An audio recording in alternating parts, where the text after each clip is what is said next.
Central High is playing for a state championship in just a few days. What does that mean, just to know that y'all are in this spot, have this opportunity in a few days to do something that big? It feels great to know that first off, Central haven't been to the championships in 1966.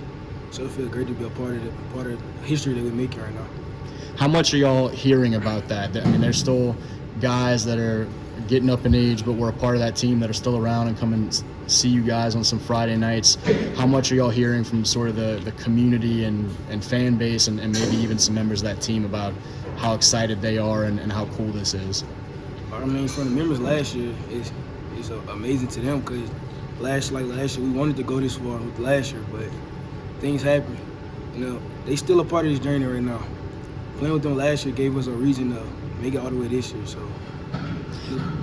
Have y'all heard from anyone from that 1966 team yet? No, no, sir. Well, there's guys out there that were on that team that are. Yeah, my mom actually told me that a guy that played in 1966 in the championship game at the Neville game. He stayed in Monroe, but he started on the Central side. That's got to be pretty cool, huh? Yeah, sir. What do you feel like has stood out about this team that has y'all here? It's obviously, it's really exciting, and there's a lot of the history piece, but at the end of the day, y'all have to go out there on Friday nights and win some big games against some good teams. What do you feel like has been kind of the calling card or identity of this Central High team that has y'all among the last teams playing the final weekend of the season? As a brotherhood, the community really give us a huge boost. Our welcome get off the bus is just amazing. All the fans, they cheering us on when we walk in through the gates. It's really just the community and the brotherhood that we have with each other. And on the sideline means the energy. If offense mess up, defense, we know we got to go on the field, step it up. If defense can score on offense, they got to go put the ball in the end zone for us. So, we just together and love each other. You guys are, you talk about sticking together as a group. You guys are playing really complimentary football where all three phases, huge plays throughout the night to go up there to Neville and upset the number 1 seed.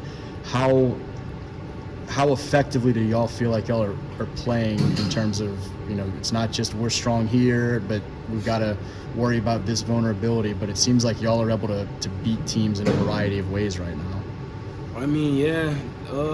Usually it'll be defense stepping up or offense will step up too. But last week against Neville, mainly was a special teams deal. Special teams stepped up in a big positive way this week and last week and won us the game. Asking you about a couple of your teammates, seeing Manny back a couple of weeks ago and finding the end zone and all those things as one of his classmates in this senior group, how meaningful has that been for y'all to get that guy back on the field and back in those battles with y'all? It was great.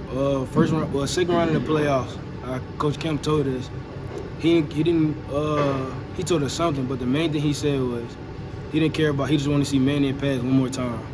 And to say we had Manny playing for the last 2 weeks, and then now we got him to the dome, so he get to play inside the dome. It's great for us.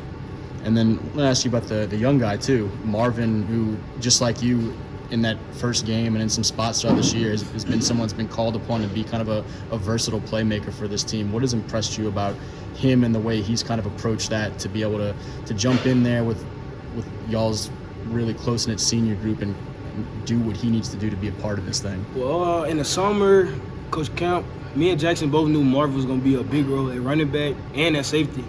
So me and Jackson came to an agreement in the summer that he should come to the rack with us and work out with us. So we pushed him on, and then to the season, when the season got closer, we had already believed him because of the hard work he put in through the summer.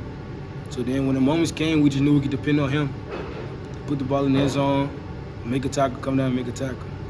I asked Jackson more about preparing for Ruston's defense and some of that aspect of the matchup. For you, I guess, focusing more on when you're on defense and Ruston has the ball and they're trying to run the ball and be physical at the point of attack on offense and have, obviously, a really athletic quarterback controlling things. What is important for y'all to be able to kind of contain what they're trying to do? What are going to be some kind of keys to you guys on defense? Defense-wise, just got to be physicality. And just do our thing in the box. And then make them do what they don't want to do, which is pass the ball. Is there any team in the state that you feel like if we said, that team's really tough or that team's physical, that y'all would feel like y'all are outmatched in that area, or y'all feel like y'all are, I'm sure, right there, right? Yeah. As physical as any team in the state? I feel like we could be physical with any team. What do you expect it to be like on Friday, walking in the Superdome playing for a state championship? I feel like it should be a dominant, good physical game. I mean, they O-line physical. I believe my D-line physical. So, I mean, it's going to be a dominant physical performance.